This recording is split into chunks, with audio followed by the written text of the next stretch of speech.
If you've been trying to sleep for 15, 20 minutes and you're starting to get frustrated or you're starting to toss and turn, what you should do is get out of bed. You should actually get out of bed, go to a quiet corner, either in your bedroom or another room. Under dim light, do something relaxing or non-stimulating for a period of time. So ideal things would be listening to some gentle music, reading a book in dim light, knitting, whatever. Anything that's kind of relaxing, ideally something a bit repetitive, but something that is non-activating activity. And then when you start to feel sleepy again, as in your eyelids are starting to get heavy or you're starting to find yourself nodding a little bit, that's when you should go back to sleep and try to go back to sleep. Okay, so many trauma survivors struggle with feeling safe at night. That was me. What are some of the ways that they can create a sense of safety to improve their sleep? Yeah. So I guess it kind of it speaks to the first question a little bit in that having this routine that your brain and body will recognize as being your wind down routine that is familiar will help you to feel safe as well, and help to kind of dial down that kind of threat detection centers in the brain. So routine is really important. Techniques like mindfulness and breathing techniques are also really important for that. There is some evidence that things like weighted blankets can be helpful. Yes. Yeah. The evidence is a little mixed, but over time there seems to be a growing body of evidence that can be helpful for reducing kind of anxiety and increasing feelings of safety. But yeah, it's very much a personal thing, really. Right. The real focus should be on what feels comfortable and safe to you, and being consistent with that to create familiarity. So we know that people who sleeping in an unfamiliar environment, such as a hotel, for example, they always, for that first night or two, don't sleep quite as well.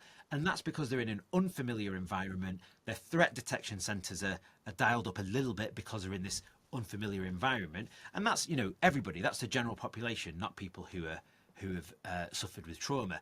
People who suffered with trauma, we know, have a hyper acute sense of threat detection and are always turned up to 11 in terms of their threat detection and vigilance that they have. So creating that familiarity and that comfortable environment is really, really important. Hey, thank you for listening so far. If you're enjoying this podcast, be sure to subscribe so you won't ever miss an episode. And for people who are feeling anxious, stressed before bed, those kind of breathwork techniques, mindfulness, meditation, there's a technique known as constructive worry that can be really helpful as well. That helps to kind of park your anxieties. I can explain that in a little bit more detail if you like. Yeah. Please. So it's especially useful for people with anxiety and stress and worries. And the idea is that the problem is a lot of times we live such busy lives that the only time we get to kind of stop and to process stuff is when we go to sleep at night. Yes. We turn out the lights, and then because we've not made space in our day to think about things and process things, when the light goes off and we're in bed, that's when our brain goes at 100 miles an hour thinking about everything and worrying about everything. So the idea of constructive worry, and again, this is a very evidence-based technique that has lots of studies behind it that show its effectiveness, is that you make time, ideally not just before bed. You ideally want to do it an hour or two before bed, and you only need 20 minutes or so, but you make time for it to be your worry time, and not just thinking about it and worrying about it, but writing it down. There's something very special that goes on in the brain when you write something down, and there are lots of apps that can help you to do this. There's a great one made by friends of ours that we recommend, called the Worry Tree.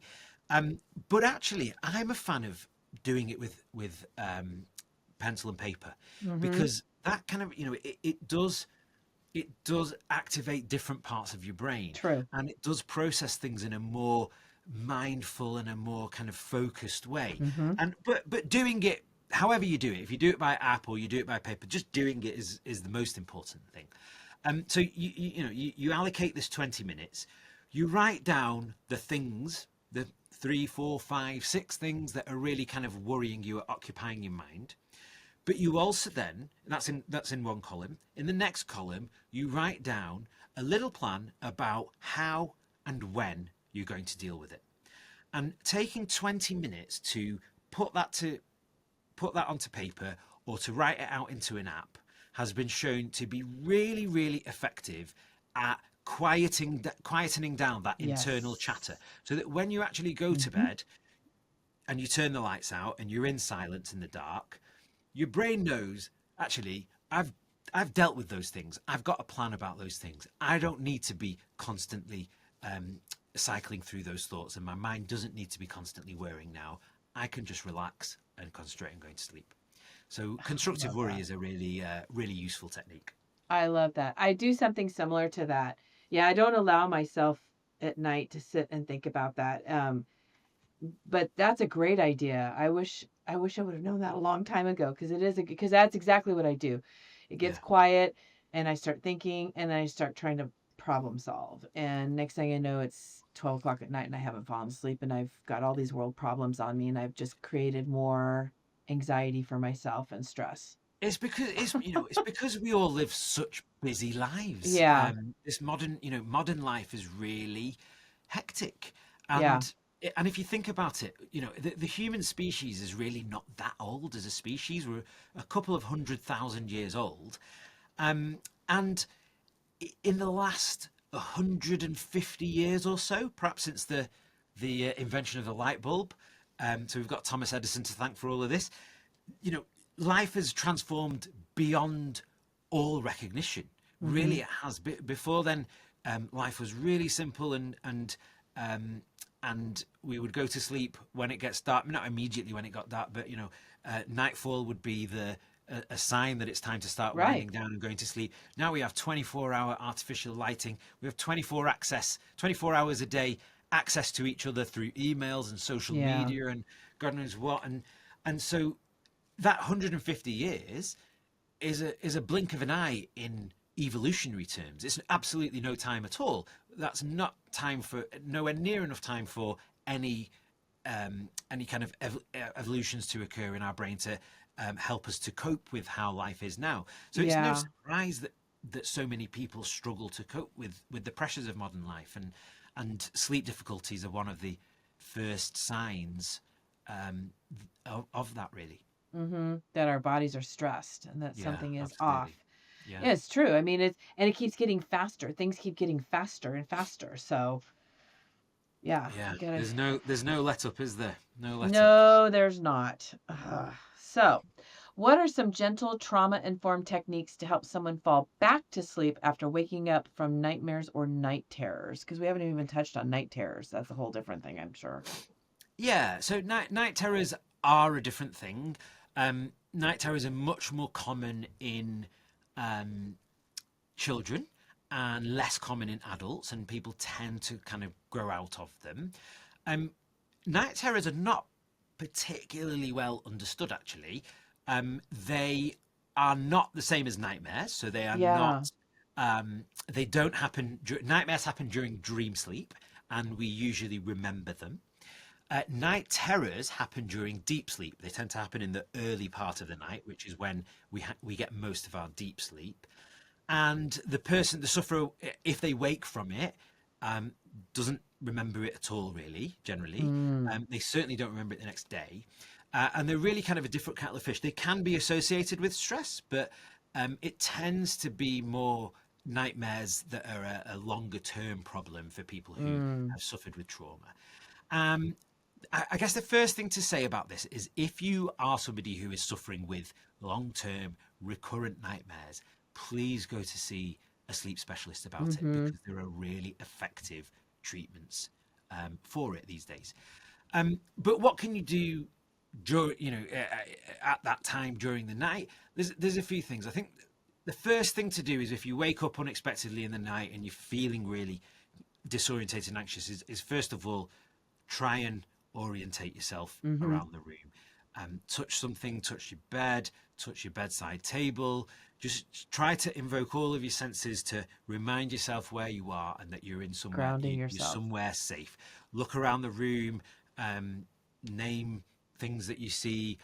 There's my wardrobe, there's my closet, rather. You call it a closet, don't you, over there? There's my closet, there's my husband, there's my pet dog in the corner. So try and kind of orientate yourself is the first thing.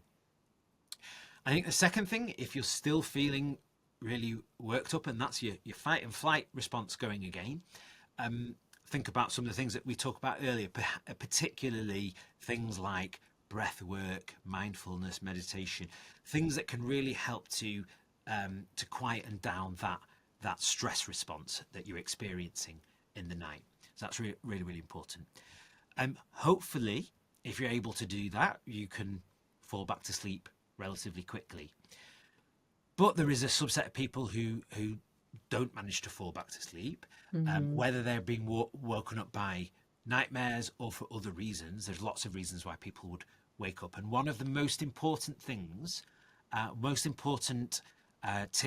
tips or techniques that we teach to people who are having any kind of sleeping difficulty is that if you are lying in bed trying to sleep and it's been 15, 20 minutes or so, you mustn't be timing this, because that's going to...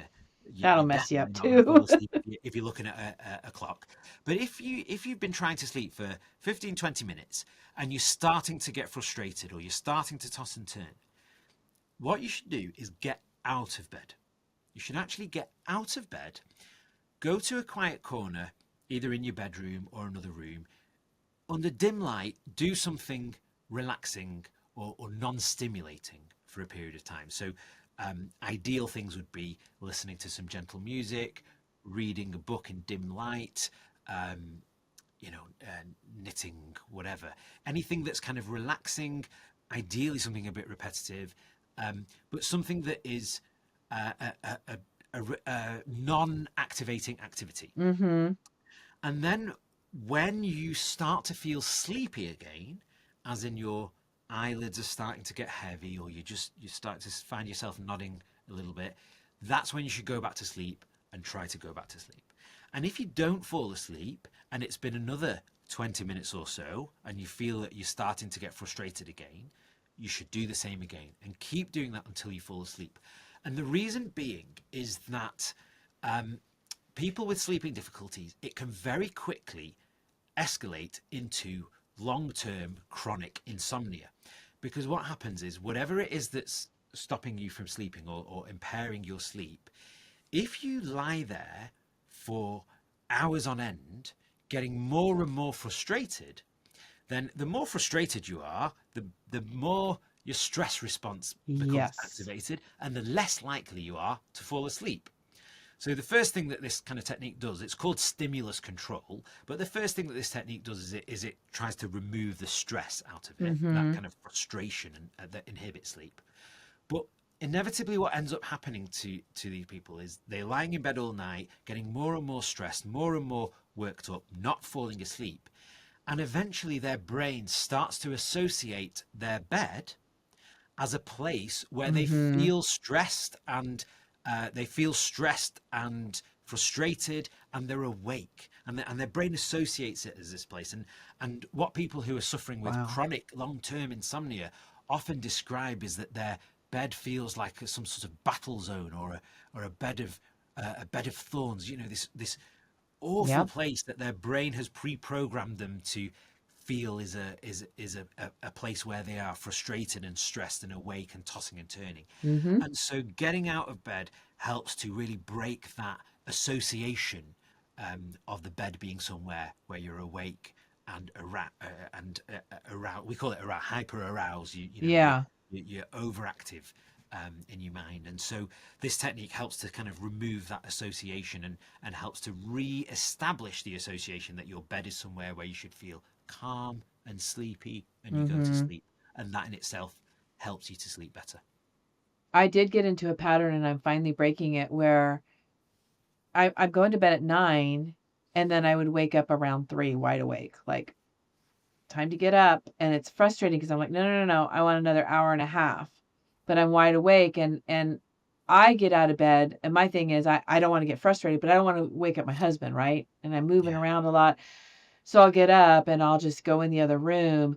And most of the time, within 20 minutes, I'll get relaxed enough and I can go back to bed and I can go back to sleep. Yeah. Yeah. And that does work. Sometimes it doesn't, and I just stay awake, and it just is what it is. But that thing about being frustrated in bed. Yeah. And you don't want to go to bed with that idea in your head too, right? Of, Absolutely. am I going to Yeah. sleep tonight?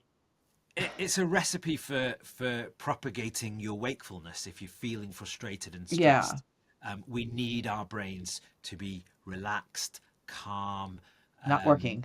and not working hard, feeling safe in order for us to fall asleep. So Yeah. It's really important. Really important. One of the things when I asked that question about, feeling safe, and one of the things that I will do is I will tell myself, you're safe. I'm safe. I'm safe. I'm okay. I'm safe. Yeah. When I feel that anxiety rising up, and that'll kind of stop me and make me realize, and then I can feel myself calming down. But just telling your brain, you're safe. I'm safe. Yeah. We're okay. We're okay. Yeah. Verbalizing it is a really effective way of doing that. Yes. Yes, very much. So if someone has tried everything but still struggles with sleep, I'd love to hear from you. I'd love to hear your thoughts, your comments, your questions about this episode, or really anything that has to do with trauma. So you can comment below, or you can reach out to me at asklisatickle@gmail.com. I'm really looking forward to hearing from you. when is it time to seek professional help, and what should they look for in a specialist? I know you touched on this earlier. You've already said a couple of times, if you're dealing with this, it's time. So, Yeah. what specialist, what kind of specialist? So I think it's important for people to be aware that one bad night is not something that we need to overly concern ourselves about. Right. Everybody has periods of poor sleep. It's kind of normal. We all go through stressful patches, times when we're not sleeping well. Sometimes there's a good reason for it. Sometimes we just don't know why. But as long as those things correct themselves, then it's fine. We don't need to overly focus on it and worry too much about it. And a statistic that kind of really helped me when I had sleep problems was learning that if you have a really bad night's sleep, there's about an 85% chance that the next night is going to be a good night. Yes. And in the unlikely event that you then have 2 bad night sleeps in a row, 2 nights of bad sleep in a row, there's approximately 95% chance that the third night is going to be a good night. And that, for me, was something that really kind of took the pressure off it. I didn't stress too much after I had 1 or 2 really bad nights, because I remembered that statistic and I thought, do you know what? I'm sure there's a good night coming. And because what we often see with insomnia is people get stressed about 1, 2, 3 bad nights, and then they start to really worry about their sleep, and they start to think, oh my God, tonight it's going to be the same again. I'm going to feel terrible. I'm not going to be able to sleep, and then I'm going to feel awful at work tomorrow. And they just get wound up, and they end up focusing too much on their sleep, worrying too much about their sleep. And guess what? That has the opposite effect that we want it to. It will inhibit your sleep. So the first thing is, if it's a few nights, a week, more than likely it will settle itself down. It will correct itself, and don't worry. Try not to worry too much about it. But if you have a sleep problem that's been going on for several weeks, there's no real kind of, there's no real cut-off point. There's nothing that would say, after 2 weeks it's a significant problem, or after 3 weeks it's a significant problem. There are definitions. So, for example, the definition of chronic insomnia disorder states that it should be going on for 3 months or more. But really, those are academic arguments that Mm-hmm. don't really, there's nothing magical about 3 months. It's just that somebody who's had it for 3 months is very likely to continue having it without treatment. Really, probably the inflection point at when this can turn into a longer term problem is probably around about 2 to 3 weeks. If it's going on for more than 2 to 3 weeks and there's no sign of it getting better or it's getting worse, then it likely is at risk of turning into a long term problem. So the time to seek help is if it's been going on for a few weeks and it's not settling itself down, and if it's having a significant impact on your day-to-day life, Yeah. either in how you feel or in your mental health or in how you're able to perform, any kind of distress or impact on your functioning that's persistent, you should go and see a sleep specialist. What you should look for is kind of really dependent on where you are. So where I am in the UK, there is no accreditation for sleep specialists. Sleep specialists will work in different specialties. So I'm a general practitioner, as we discussed earlier. There are sleep specialists who have trained as psychiatrists, sleep specialists who have trained as neurologists, sleep specialists who've trained as respiratory doctors. So it really depends on the type of sleep problem. Yeah. Where you guys are, they have board accreditation for sleep medicine. So in the States, I would say look for somebody who is board certified as a sleep doctor. But it kind of depends on where you are in the world. But you should definitely, if you can, some places you just don't have that choice, but if you can, you should look for somebody who is at least experienced in treating and dealing with sleep problems. Because, like I said earlier, it doesn't matter where you are in the world, the coverage of sleep disorders in medical school is almost non-existent, which is a real shame. And I think that this is something that will change over time. And it's because sleep medicine is a relatively young specialty True. compared to, say, cardiology or Right. or nephrology, the study of the kidneys. It's a relatively young specialty, and so over the coming years and decades, I think it will really work its way into the medical curriculum a lot more. But where we are at the moment, unfortunately, most qualified doctors are not very well versed in sleep. Unfortunately, that's where we are.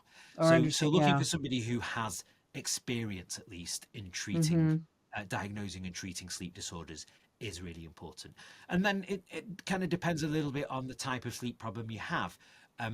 The other really, really common sleep disorder that we've not talked about so far is obstructive sleep apnea. If you are suffering with obstructive sleep apnea, then you want to see a respiratory physician, for example. Got So it. there's a little bit, depends on what type of sleep problem you have, but you should definitely be looking for somebody with experience in diagnosing and treating sleep problems.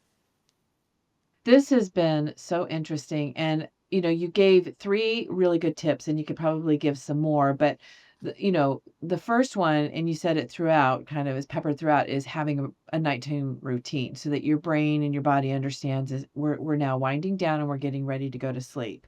Yeah. That was huge.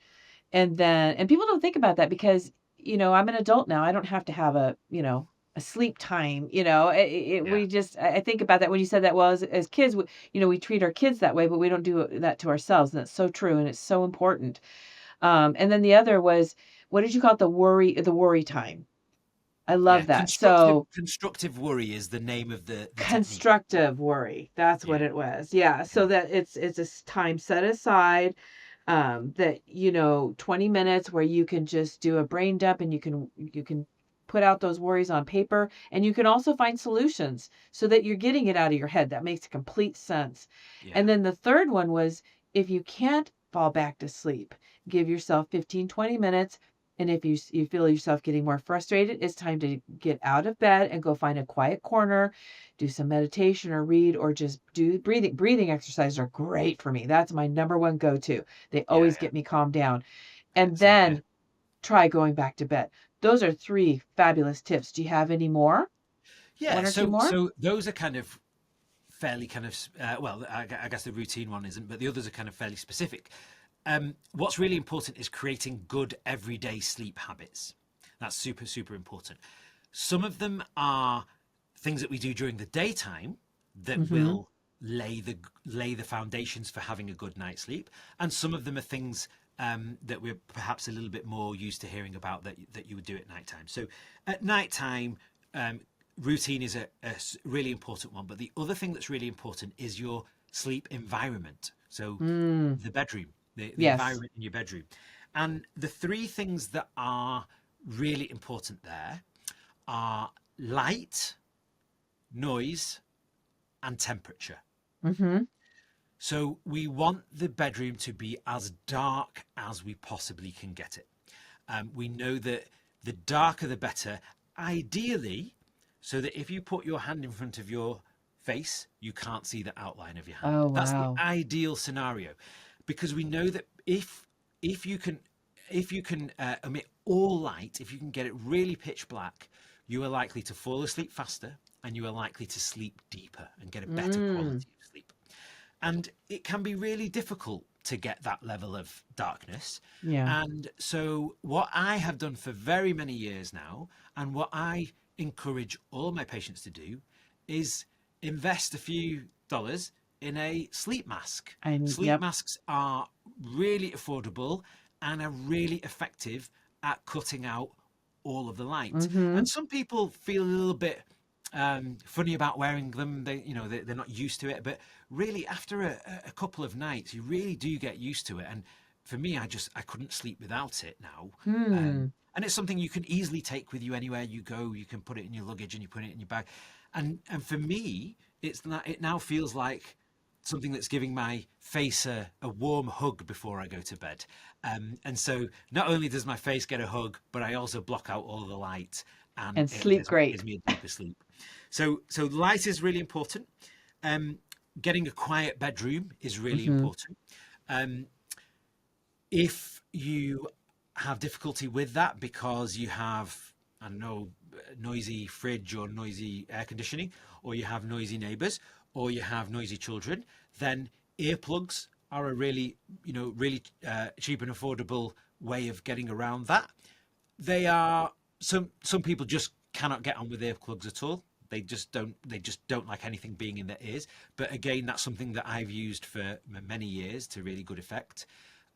If you don't get on with earplugs and you are in a kind of noisy environment, then white noise can be helpful to mask the sounds, because this is about your brain's threat detection again. So even though you're asleep, there are parts of your brain that are still awake, scanning your environment, searching for threats.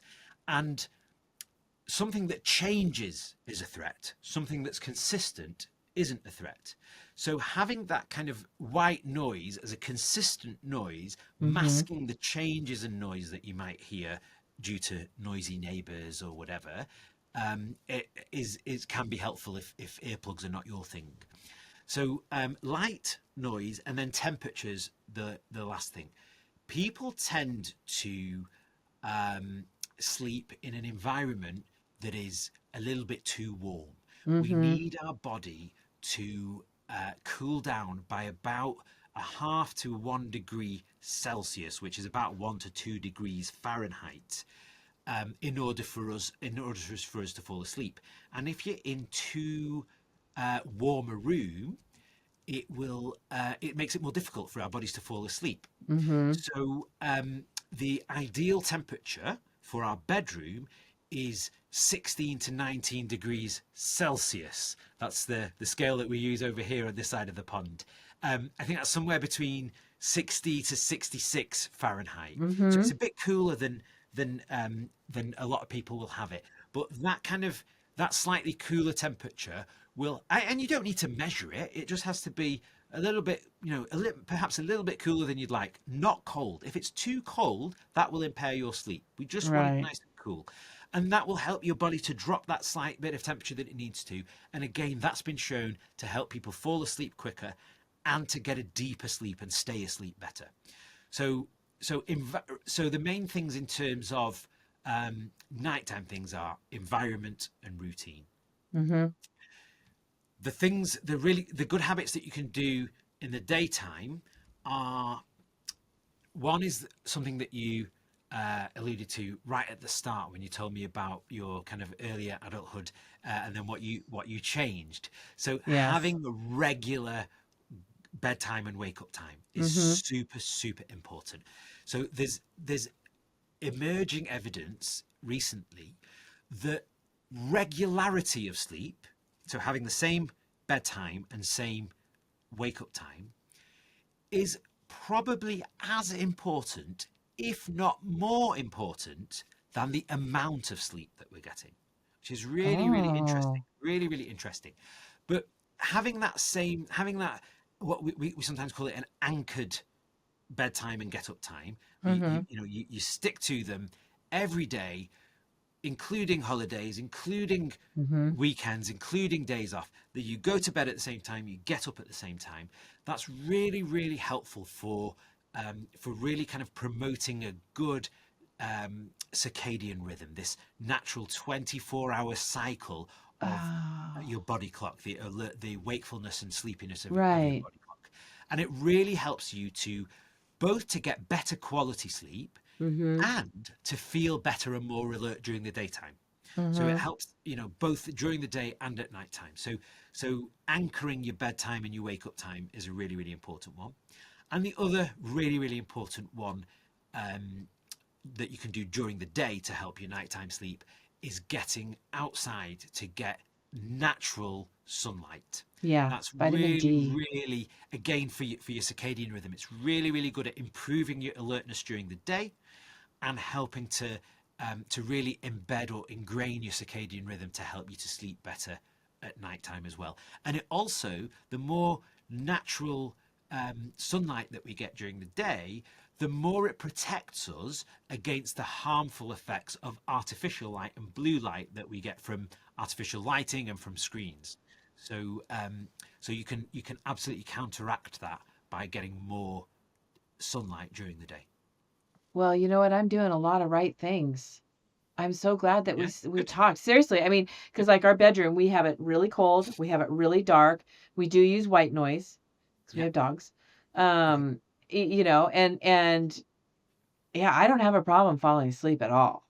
yeah. At all. It's just Good. There you go. some, Because you're yeah, doing all the things right. You're doing all the things right. yeah, And yeah, the idea is that you create this environment and you create these habits that promote good sleep, and right. then you make them part of your normal everyday life. They're part Mm-hmm. of your natural routine. You don't think about them too much, and you stop thinking about sleep. Good sleepers don't think about their sleep. They have good habits, and Right. they get into bed, they fall asleep, and they get on with their day the next day, and they feel great for it. So that's the idea: is you really kind of create the conditions that Mm-hmm. allow for good quality sleep, and you let sleep do its own thing. Yeah, exactly. You set yourself up for success, right? Absolutely. Yeah. I like that. 100%. I like that. Yeah. This has been fantastic. And I have one last question I ask all my guests. And what Yeah. is it you would like to leave our listeners with? Um, it would make me so happy if just one person who's listening to this, who's been living with sleep problems for Mm-hmm. a period of time, actually does something and goes and seeks help. Because we know that there are so many people out there, millions upon millions of people, who don't want to bother their doctors with a sleep problem because they think it's Mm-hmm. not a medical problem, or they think it's not, that there are no effective treatments for it, or they think that all that they're going to be offered is some sleeping tablets, and they know that sleeping tablets are not the answer and they can be harmful, or they've been before and their doctor has just given them some sleeping tablets but said, don't really want to give you these, don't try not to take them if you can. There are much better, much more effective treatments out there, and seeing somebody who is experienced in treating sleep can be absolutely life changing. So if just one person takes it upon themselves to go and address their sleep issues and see somebody, that would make me a very happy man. Oh, I love that. I love that. And if the listeners wanted to reach out to you, how could they connect with you? And we'll have this in the show notes as well. Yeah, great, thanks. So they can connect with us through our website, which is www thesleepproject.life. You don't see very many .life websites, but it was a very good fit for us, we felt. So the Yeah. sleepproject.life is our website.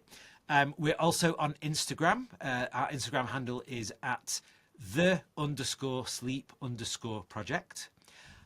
We also work with businesses to improve their employee Ooh. their employee health through their employee well-being programs. If Yeah. you work for a business who might be interested, we're also on LinkedIn, and you can find us there under the _sleep_project. So we're in a few different places. We have a YouTube channel as well.